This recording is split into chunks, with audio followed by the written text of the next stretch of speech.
নবাব ছবিটি বস 2 থেকে ভালো। শাকিব খান থাকায় এটিকে একেবারেই কলকাতার ছবি মনে হয়নি।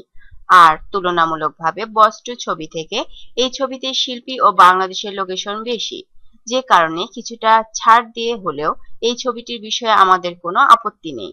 গতকাল বুধবার নবাব ছবিটি দেখে এমন মন্তব্য করেন যৌথ প্রযোজনা বিষয়ক প্রিভিউ কমিটির অন্যতম সদস্য নাসিরুদ্দিন দিলু। দিলু আরও বলেন, শাকিব খানকে এই ছবিতে ভালোভাবে উপস্থাপন করা হয়েছে।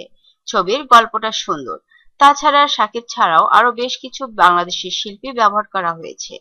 আর লোকেশনের ক্ষেত্রে এখানে বাংলাদেশের বেশ কিছু লোকেশন ব্যবহার করা হয়েছে। ছবির শুরুটাই করা হয়েছে কক্সবাজারের কোনো একটি হোটেলে। সেখানে বাংলাদেশের অনেক শিল্পী ব্যবহার করা হয়েছে।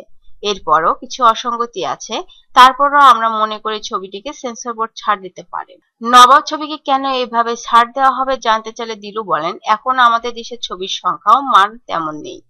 আর সিনেমা হল চালাতে গেলে অনেক বেশি ছবি প্রয়োজন, যে কারণে আমাদের একটু ছাড় দিতেই হয়। আরেকটি বিষয় হচ্ছে, আমাদের যৌথ প্রযোজনার প্রিভিউ কমিটির সবাই তো আর চলচ্চিত্রের মানুষ নন।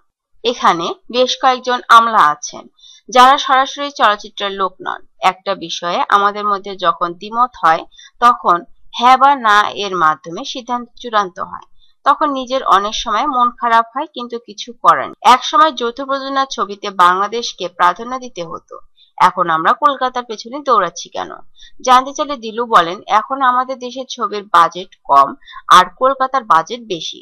তারা যখন 6 কোটি টাকা খরচ করে ছবি বানাচ্ছে, তখন আমরা 1 কোটি টাকার ছবি বানাই।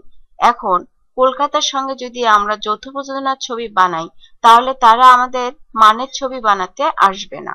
বানাতে হবে তাদের মানের ছবি। আর তাদের মানের ছবি বানাতে গেলে টাকা বেশি লাগবে, যার বেশিরভাগ টাকাই কলকাতা দেবে, কারণ তাদের খরচ এবং ইনকাম দুটোই বেশি।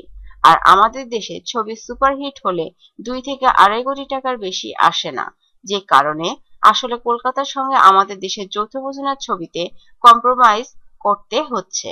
যৌথ প্রযোজনা বিষয়ক প্রিভিউ কমিটি থেকে নবাবের বিপরীতে অনাপত্তিপত্র যেকোনো সময় তথ্য মন্ত্রণালয়ে পাঠানো হবে বলেও জানান কমিটির এই সদস্য।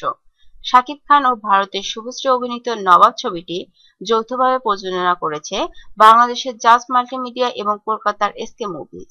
ছবিটি পরিচালনা করেছেন কলকাতার পরিচালক জয়দেব মুখার্জি।